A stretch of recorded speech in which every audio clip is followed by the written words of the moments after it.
तृतीयोऽध्यायः। ऋषय ऊचुः उत्पत्तिस्तु त्वया प्रोक्ता व्यासस्यामिति तेजसः सत्यवत्यास्तदा सूत विस्तरेण त्वया नख तदाप्येकस्तु सन्देहः चित्ते स्मागं सुसंस्थितः न निवर्तति धर्मज्ञ कदितेन त्वया नख माता व्यासस्य या प्रोक्ता नाम्ना सत्यवती शुभा सा कथं नृपतिं प्राप्ता शन्तनुं धर्मवित्तमं निषादपुत्रीं स कथं वृतवान् नृपति स्वयं धर्मिष्ठः पौरवो राजा कुलहीनामः संवृतां शान्तनो प्रथमा पत्नी काह्यभूत् कथयाधुना भीष्मपुत्रोदमेधावी वसोरं शक्कदं पुनः त्वया प्रोक्तं पुरा सुत राजा चित्राङ्गदकृतः सप्तवत्या सुतो वीर भीष्मेणामिद तेजसा चित्राङ्गदेहदे वीरे कृतस्तदनुजस्तदा विचित्रवीर्यनाम्नासौ सत्यवत्या सुतो नृपः जेठे भीष्मे स्थिते पूर्वं धर्मिष्ठे रूपवत्यपि कृतवान् सक्कदं राज्यं स्थापितस्तेन जानदा मृदे विचित्रवीर्ये तु सत्यवत्यति दुःखिता वधूभ्यां गोलकौ पुत्रौ जनयामास सा कदं कदं राज्यं न भीष्माय ददौ सा वरवर्णिनी न कृतस्तु कदं तेन वीरेण दारसंग्रहः अधर्मस्तु कृतः कस्मात् व्यासेनामिद तेजसा ज्येष्ठेन भ्रातृभार्यायां पुत्रावुत्पादिदत्तावती पुराणकर्ता धर्मात्मा सक्कदं कृतवान् मुनिः सेवनं परदाराणां भ्रातुश्चैव विशेषतः जुगुप्सितमिदं कर्म सक्कदं कृतवान् मुनिः शिष्टाचारः कथं सूद वेदानूमितिकारकः व्यासशिष्योऽसि मेधाविन् सन्देहं चेदुमर्हसि श्रोतुकाम वयं सर्वे धर्मक्षेत्रे कृतक्षणाः सूद उवाच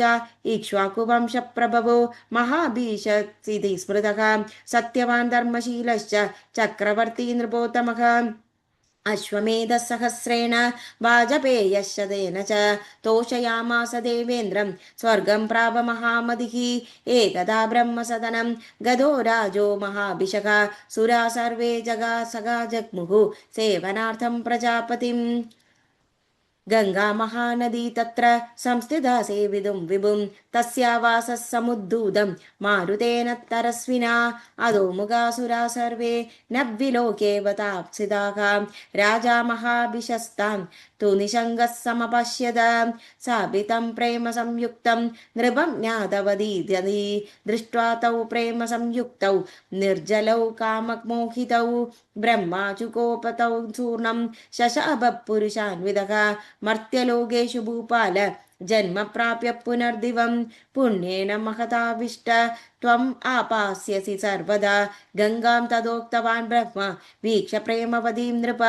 विमनस्कौतुकौ कर्णूर्णं निःसृतौ ब्रह्मणोऽधिकात् सप्निप्रां चिन्तयित्वाद भूलोकधर्मतत्परान् प्रदीपं चिन्तयामास पितरं पुरुवंशजम् एतस्मिन् समये चाष्टौ बसवस्त्री समन्विताः वसिष्ठस्याश्रमं प्राप्ता रममाणो यदृच्छया पृथातीनं वसूनां च मध्ये कोऽपि वसुत्तमः दौर्नामा तस्य भार्याथ नन्दिनीं गां ददर्शः दृष्ट्वा पदीं सा पप्रच्छ कस्येयं धेनुरुत्तमा द्यौस्ता महामाहवसिष्ठस्य गौर्यां शृणु सुन्दरी दुक्मस्यापि भेदस्य नारी वा पुरुषोऽथवा अयुतायुर्भवनूनं सदैवागद यौवनाः तदृक्ष्वा सुन्दरी प्राग मृत्युलोकेऽस्मि मे सुदती उशीरस्य राजर्षेः पुत्री परमशोभना तस्या हेतुर्महाभाग सवत्सराङ्गां पयस्विनीम् आनयस्वाश्रमं श्रेष्ठं नन्दिनीं कामदां शुभां यावदस्यापेय पीत्वा सखी मम सदैव हि मानुषेण भवेदेगा जरारोगविवर्जितां तत्रुच्वा वचनं तस्य दौर्जहारच्च नन्दिनीम् अवमन्ये मुनिं दान्तं पृद्वाद्यै सहितो नखः कृदायामददन्दिन्यां वसिष्ठस्तु महातपाः आजगामापश्रमपदं फलान्याद्याय त्वरः नापश्यते यदा धेनुं संवत्सरं स्वाश्रमे मुनिः मृगयामास तेजस्वी गह्वरेषु वनेष्वपि नासादिदा यदा धेनु शोकपादिशयं मुनिः वारुणिश्चाभिविज्ञाय ध्यानेन वसुभिर्हृदां वसुभिर्मे हृदा धेनुर्यस्मान्मामवमन्यवै तस्मात् सर्वे जनिष्यन्ति मानुषेषु न संशयः एवं शशापधर्मात्मा वसूंस्तान् वारुणी स्वयं श्रुत्वा विमनः सर्वे प्रययुर्दुःखिताश्च ते तप्तास्मत् इति जानन्द ऋषिं तमुपचक्रमुः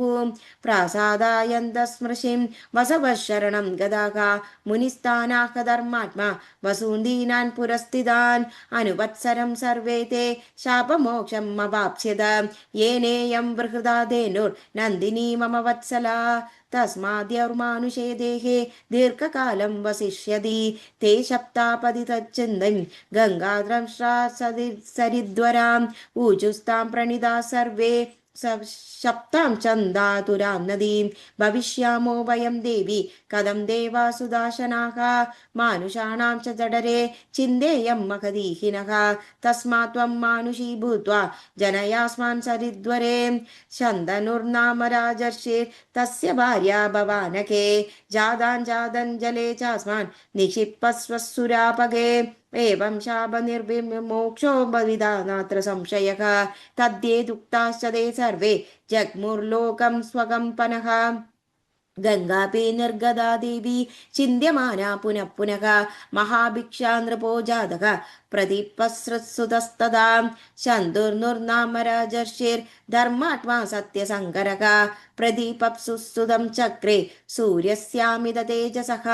तदा च सलिलात्मा स्मान् नृतदा वरवर्णिनी दक्षिणं सालसङ्गाशम् ऊरुं बेजेषु बाणनाम् अङ्गे स्थितां स्त्रियां चाह मा पृष्ट्वा किं वरानने ममोरावास्तिदोऽसि त्वं किमर्थं दक्षिणे शुभे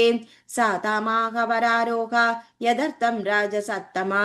स्थिता सम्येक कुरु श्रेष्ठ कामयानां भजस्व मे तामवो जददो राजा रूपयौवनशालिनीं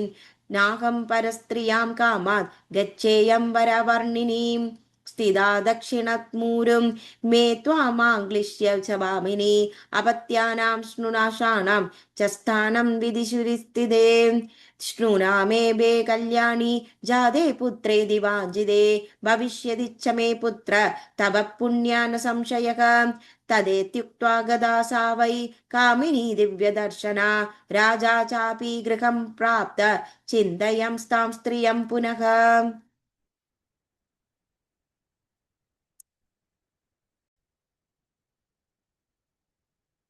ततः कालेन कियदा जादे पुत्रे वयस्विनी वनं जगम्मिषु राजा पुत्रं वृत्तान्तमूजिवान् वृत्तान्तं कथयित्वा तु